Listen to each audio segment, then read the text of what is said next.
toujours, chaque semaine, l'actu revue au travers du prisme de la communication. Au sommaire cette semaine, l'opération transparence du gouvernement autour du démantèlement de la jungle de Calais. Maîtrise des chiffres, maîtrise des images et surtout des mots, vous verrez. Et puis cette baisse spectaculaire du taux de chômage. Un François Hollande sobre sur Facebook, mais une équipe qui fanfaronne le lendemain. Vous les entendrez également. Enfin, on ira aux États-Unis où Donald Trump part du principe que les méchants médias lui sont hostiles. Résultat, il crée sa propre émission sur le web. Avec nous cette semaine, Anne-Claire Ruel, bonsoir, conseillère en stratégie d'opinion enseignante à l'Université Paris 13. Bruno Bernard, conseiller en communication politique. Et bonsoir. Nicolas Boudot, associé du cabinet Tilder. Bonsoir à tous les trois et merci d'être avec nous. On va donc commencer avec cette com très bien orchestrée autour du démantèlement de la jungle de Calais. C'est l'image de la semaine d'abord. Ces migrants parfaitement rangés en file d'attente, regardez, pour sortir du campement et entrer dans ces bus qui les mettront à l'abri. Le mot est important, on va y revenir. Une ligne droite, ça ne déborde pas, tout le monde avance dans la même direction. Et puis, on a observé une très grande prudence dans les mots utilisés par le gouvernement cette semaine. Le mot d'ordre était général, on ne disait pas évacuer, mais mis à l'abri. La véritable course contre la montre, c'est de mettre à l'abri toutes ces populations qui en ont besoin. Pour l'instant, dans le démontage, ce n'est pas l'urgence absolue. L'urgence absolue, c'est de mettre les gens à l'abri. Ce soir, 2318 migrants ont été mis à l'abri. Je crois qu'il ne faut pas opposer la question d'une statut administratif de ces personnes et la politique de mise à l'abri. Voilà, très clairement, mise à l'abri plutôt qu'évacuer, c'est forcément plus doux, plus bienveillant. Clairement, c'était élément de langage positif, Nicolas ? Ah bah oui, ça c'est plus de gauche en fait. Et c'est plus de gauche dans une période électorale où fondamentalement on démantèle un campement de migrants qui est là depuis des années. Donc à grand renfort de police, normalement c'est un discours politique qui ne plairait pas ou qui n'est pas adapté à une gauche de gouvernement. Donc on a trouvé un artifice de communication dans les propos pour que ce soit acceptable et accepté. C'est la mise à l'abri. On n'est pas loin de la trêve hivernale par ailleurs pour les logements. Donc on est dans la même sémantique, les mêmes figures de style. Fondamentalement, on verra ce que cela donnera parce que, oui, c'est une évacuation d'un campement qui est plutôt bien maîtrisée en termes de communication. Le problème avec Calais, c'est qu'il faut que la communication soit visible et jugée dans la durée. Ça, c'est vraiment important. Et puis, il y avait le mot nettoyage plutôt que le mot démantèlement également, Anne-Claire. Exactement, on voit la puissance sémantique des mots en fait, c'est vraiment très important. D'ailleurs, si on regarde toute la communication de l'État sur le sujet, il n'y a pas d'utilisation du mot jungle de Calais. Absolument. Le mot jungle qui voulait dire forêt à l'origine, qui a été repris un peu par tout le monde, persan. En persan. Et donc ça, jamais dans aucune communication, ce mot n'apparaît. Donc c'est vraiment ils font vraiment très très attention sur la puissance des mots. On est à l'heure d'Internet, on est à l'heure des hashtags, on est à l'heure des mots totems. Et les mots prennent une puissance encore plus que les petites phrases aujourd'hui, donc c'est ça qui fait... Bruno Bernard, on a aussi été frappé par cette transparence autour des chiffres. Le nombre de migrants évacués était publié 2 fois par jour. On avait un point aux alentours de midi et un point aux alentours de 20h. Alors, il y avait une grande précision et c'était assez impressionnant de voir à quel point les journalistes avaient accès à tout et à tout le monde. D'ailleurs, ça a posé des questions éthiques à certains journalistes qui se voyaient un petit peu comme des voyeurs. Seul bémol dans cette communication sans faute, la dernière prise de parole de la préfète de région qui nous a expliqué que les incendies qui ont eu lieu dans la jungle est une tradition de départ des migrants. On va y revenir d'ailleurs parce que les images sont impressionnantes, mais c'est ce qui clôt un peu cet épisode. Vous parliez de ces journalistes et de ces nombreux journalistes. Effectivement, il y avait environ 700 journalistes accrédités. Ça veut dire venez voir, on maîtrise bien la situation. Regardez, on a retrouvé des photos de ces très nombreux journalistes sur le campement au moment de l'évacuation. Ça veut vraiment dire venez, regardez, tout se passe très bien. Oui, on leur dit ça, ce qui veut dire que l'opération est bien montée, bien ficelée, que le gouvernement, le ministre de l'Intérieur, dans le cas d'espèce, est à la manœuvre, est à la maîtrise et qu'il sait que ce sera une réussite. Parce que tout cela est organisé en amont Et donc, voilà, s'il invite en aussi grand nombre les journalistes, c'est parce qu'il sait que ce sera parfaitement au cordeau et maîtrisé. Et puis ensuite, les journalistes font leur métier, ils viennent ou ils viennent pas. Et s'ils choisissent de venir, c'est aussi parce qu'ils savent qu'il va se passer quelque chose et que, fondamentalement, peut-être ils espèrent que les choses ne se passent pas aussi bien que le ministère de l'Intérieur. En tout cas, ils viennent observer un événement, sans a priori. Mais on a événementialisé, en effet, ce sujet, avec depuis 48 ou 72 heures avant, des annonces en disant lundi matin, à partir de 7 heures, à l'heure du laitier, le campement sera vidé petit à petit pour mettre les gens à l'abri. Des journalistes très nombreux et puis qui étaient totalement libres de leur déplacement. On va regarder une image, c'est notre journaliste Julie Patin qui a carrément pu faire un plan séquence. Elle pouvait se balader, tout était autorisé, Anne-Claire. Des journalistes complètement libres de leur mouvement. Alors, libres de leur mouvement, à ceci près que des poules étaient organisées aussi quand même pour visiter le campement. Alors les poules, vous savez ce que c'est qu'on réserve l'entrée à quelques journalistes pour faire toutes les images qu'ils veulent, en revanche, sur place. Mais c'est une manière de verrouiller la communication, de jouer sur cette idée de transparence, évidemment. Les 700 journalistes, je pense qu'ils seraient de toute façon venus, quoi qu'il arrive. C'est-à-dire que c'est un sujet qui est géopolitique. Et donc, il fallait aussi complètement verrouiller cette communication et faire en sorte que tout se passe extrêmement bien. Les communicants que nous sommes savons que quand tout est libre comme ça, de manière visible, il vaut mieux essayer d'aller avec les caméras un peu autour. Enfin, petit conseil. Alors, le ton du ministère de l'Intérieur a aussi été très rassurant, calme et maîtrise. C'est ce qu'a martelé Bernard Cazeneuve le premier jour de ce démantèlement. Et puis Pierre-Henri Brandet, le porte-parole du ministère de l'Intérieur, a employé à peu près les mêmes mots. Écoutez. L'opération se déroule dans les meilleures conditions, de manière sereine, de manière calme, et c'est sûrement le plus important d'ailleurs, que ça se passe dans des conditions de sérénité et de dignité parfaites. Bruno Bernard, tout le monde s'est exprimé, tout le monde a mis la main à la pâte, Bernard Cazeneuve, son porte-parole. Ah non, c'est une belle production gouvernementale. C'est ce que ça vous inspire ? Ah oui, c'est un show, quoi. C'était un film. La seule chose qui m'embête un peu, c'est que j'ai l'impression que la communication de suite, c'est-à-dire ce qui va se passer avec ces migrants, n'est pas pensée.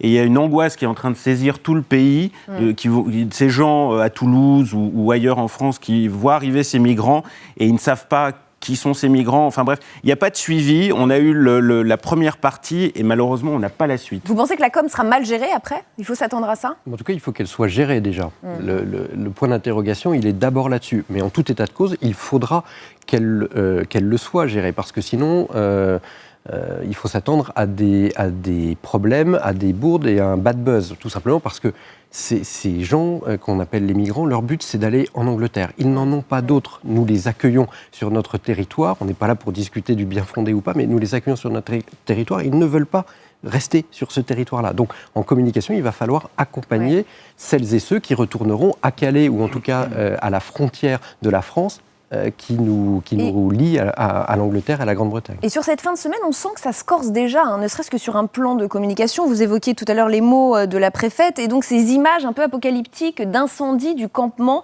comme s'il fallait faire table rase du passé, comme si on recommençait tout, comme si c'était jamais rien passé. Regardez, des images très impressionnantes. C'est un peu ça l'idée, c'est comme si ce campement n'avait jamais existé. Qu'est-ce que ça vous inspire, Bruno ? Ça fait un peu comme s'il y avait eu une guerre, en fait. Ce sont des images de guerre, donc on ne peut pas parler vraiment d'images très maîtrisées. Ça, c'est une erreur de com. Je pense que c'est une erreur, plus que de com, c'est une erreur politique aussi, parce que ça montre finalement une non-maîtrise de l'État sur ce territoire. Et en termes de communication, c'est assez angoissant quand même pour les populations qui vont recevoir ces migrants. Alors, c'est peut-être le seul bémol, parce que finalement, on peut dire qu'elle a été réussie, cette opération, en termes de communication. Il n'y a pas eu de polémique, même l'opposition n'a pas su trop quoi dire. Oui, ça a été plutôt réussi, cette séquence. D'ailleurs, ils ont événementialisé au point de sortir un site événementiel aussi. Donc l'État à Calais, on pouvait avoir des articles sur le sujet. Il y avait un compte Twitter qui continue d'ailleurs avec l'arrivée des migrants sur les territoires, où on voit des photos, etc. Parce que le but de la communication, c'est toujours d'allonger les séquences de communication un maximum et de montrer de marteler le message pour montrer pour tout simplement faire en sorte qu'il soit reçu. Donc on a mis sous abri les populations, tout va bien. Voilà ce que l'on pouvait dire donc sur cette com orchestrée autour du démantèlement du camp de Calais. On passe au deuxième thème de la semaine, décryptage autour de la com des chiffres du chômage cette fois.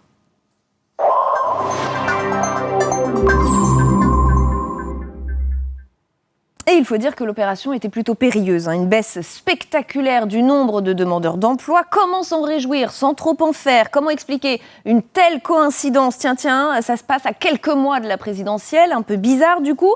En termes de communication, on a eu un petit peu les deux. C'était plus simple. C'est un peu une pièce en 3 actes. Acte 1, l'annonce fracassante des chiffres. Il y a d'abord la baisse spectaculaire du nombre de chômeurs en septembre. Le chômage joue aux montagnes russes après une envolée en août, très forte baisse au mois de septembre. Les chiffres du chômage du mois de septembre qui viennent tout juste de nous parvenir, le gouvernement après une plongée en août espérait un rebond, eh bien ces chiffres effectivement sont bons. On vient de publier les chiffres de septembre avec une baisse importante. Voilà, une annonce fracassante. Au passage, on a retrouvé notre Julien Arnaud. Alors, Myriam El Khomri, elle, aux abonnés absents cette fois-ci. Dommage, pour une fois qu'il y avait plutôt une bonne nouvelle, c'est l'acte 2. En revanche, chose très rare, c'est le chef de l'État qui a réagi. Et chose encore plus rare, il a posté un très long texte sur Facebook. Regardez, on l'a à l'image. Comment interpréter ça? Comment vous l'avez interprété, ça? Il a fait de l'inversion de la courbe du chômage, et c'est important qu'on parle bien de la courbe du chômage et pas de la baisse du chômage, la condition de sa réélection, en tout cas du fait qu'il se représente pour un second mandat. Donc de toute façon, il est obligé de montrer que cette promesse qu'il a faite il y a déjà 3 ans est en train de réussir. Et cela par tout moyen. Et il est certain, compte tenu des chiffres de sa popularité qui sont au plus bas, que s'il poste quelque chose sur Facebook, il maîtrisera absolument 100%. Puis les gens qui le suivent sur Facebook sont plutôt ses amis, les gens qui l'apprécient, c'est son noyau dur. Donc ce faisant, il leur donne quasiment un argumentaire de campagne pour avancer. Donc là, c'est plutôt bien maîtrisé de sa part et plutôt bien joué. Anne-Claire, ça fait très candidat en campagne, le post sur Facebook, non? Oui, ça fait très candidat en campagne, effectivement. C'est pas sur l'Élysée, c'est sur son compte personnel. À chaque fois qu'il est intervenu pour le discours de Wagram, par exemple, c'était évidemment sur ses comptes personnels. Donc, évidemment, c'est le signal aussi de « je ne suis pas mort ». Auprès de ses camarades, voilà. Et donc ne m'enterrez pas tout de suite, c'est aussi ça. C'est parler à ses sympathisants, son cœur de cible, donc c'est vraiment tous les militants qui le suivent, et donc c'est de dire voilà, on a réussi notre pari et je m'adresse à vous actuellement. Et puis c'est aussi empêcher toute contradiction, parce que sur Facebook, évidemment, il n'y a pas de journalistes pour poser des questions ou discuter les chiffres ou faire quoi que ce soit. Mais d'ailleurs, on voit un président dans le texte, sur ce post sur Facebook, assez sobre. La bataille n'est pas terminée. On sent qu'il est presque gêné par l'écart entre le mois d'août et le mois de septembre. C'est le 4e point, c'est que c'est un discours qui est beaucoup plus low profile. C'est-à-dire qu'on ne prend pas la parole dans les médias pour fanfaronner. L'heure n'est pas à cela, parce que les chiffres sont quand même assez dramatiques. Donc Facebook, ça permet ça. On est mardi et que le Canard enchaîné sort quelques heures après l'annonce des chiffres du chômage et explique pourquoi la baisse est aussi importante. Oui, et encore, c'est pas terminé parce que lui ne fanfaronne pas, et c'est notre acte 3. On a eu un président qui faisait plutôt profil bas, alors que le lendemain, son équipe s'en donne à cœur joie. Le résultat de la politique que nous avons menée, qui prend du temps, parce qu'il y a un certain nombre de choses. Le président de la République a été remarquablement solide. Il est capable de traverser des tempêtes, cet homme-là. Des tempêtes. Après, je mets ça sous le compte de la ligne économique voulue par le gouvernement, qui a eu pour conséquence la reprise. Oui, la politique du gouvernement qui, enfin, montre que le choix qui a été fait par le président de la République est le bon. On a un président de la République, quand on est socialiste, je crois qu'il faut aussi être fier du bilan qu'on a porté. Bruno Bernard, c'est étonnant ça, un président qui fait profil bas la veille et toute son équipe qui fanfaronne le lendemain. En fait, il s'est planqué. Ce post sur Facebook, pour moi, c'est de la communication planquée. C'est une manière effectivement de parler à sa base, mais c'est aussi une manière de se protéger, parce qu'on sait très bien que les chiffres du chômage, qu'ils soient bons ou mauvais d'ailleurs, sont contestés quasiment le lendemain, et plus personne n'y croit, parce que tout le monde se dit ils sont bidonnés, on a retiré 800 000 personnes par-ci, 800 000 personnes par-là, et donc il envoie son équipe. Donc il a envoyé son équipe nous vendre quand même, parce que ça aurait été un peu étrange en matière de communication qu'on ne se félicite pas de là, alors qu'on n'arrête pas de se couvrir la tête de cendre quand il y a des mauvais chiffres. Ça peut pas être des initiatives individuelles d'une équipe qui en a tellement marre de commenter des mauvaises nouvelles qui se dit oh bah là on va quand même J'espère essayer. Que quand le porte-parole du gouvernement va à la télé pour nous dire que ça y est, nous avons l'inversion de la courbe, c'est un petit peu concerté avec l'Élysée. Voilà donc ce que l'on pouvait dire sur cette com autour des chiffres du chômage. 3e thème à décrypter cette semaine, c'est la nouvelle com, encore une de Donald Trump.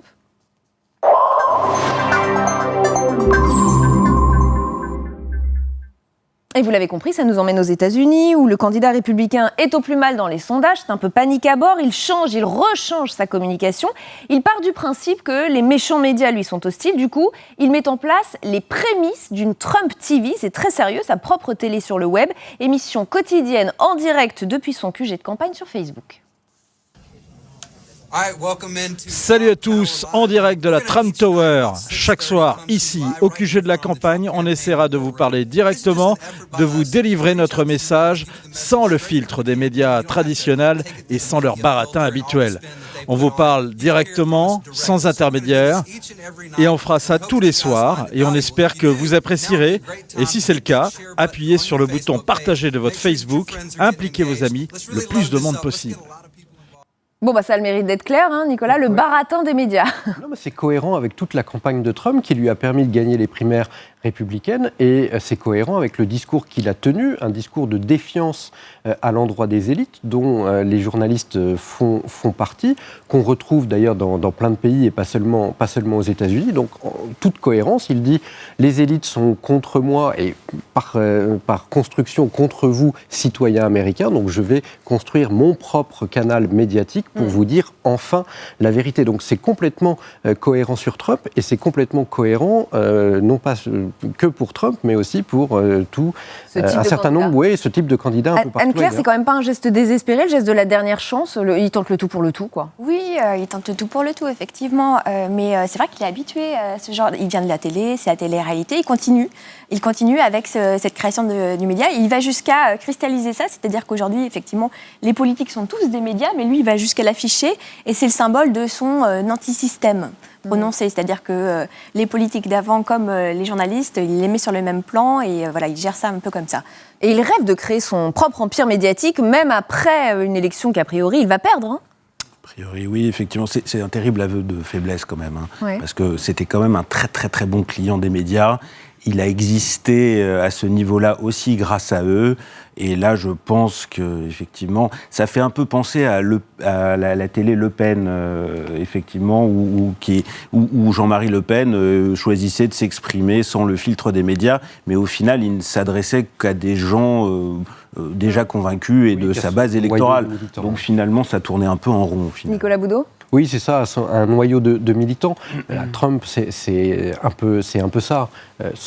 Et puis c'est un classique. Ce sont aussi les médias qui l'ont poussé parce qu'il était différent, et puis parce que le côté défiance à l'endroit de tout, c'est quelque chose qui peut être sympathique, mais au bout d'un moment, il y a une forme de lassitude. On le dit souvent ici, hein, d'abord on lèche, ensuite on lâche, hein, et à la fin on lynche. C'est un peu ce qui s'est passé. Et la parade, à quelques heures des élections, c'est de créer son propre canal. Mais en effet, comme l'a dit Bruno, justement, je le rejoins, c'est aussi un aveu de faiblesse. C'est cohérent et c'est un aveu de faiblesse. Et ce sera le mot de la fin. Merci beaucoup à tous les trois d'avoir participé à ce Comme toujours. Anne-Claire Ruel, conseillère en stratégie d'opinion, enseignante à l'Université Paris 13. Bruno Bernard, conseiller en communication politique. C'était votre première. Bienvenue et à bientôt. Et Nicolas Boudot, associé au cabinet Tilder, on vous retrouve tout à l'heure. Avec plaisir. Tout de suite, c'est l'actu politique.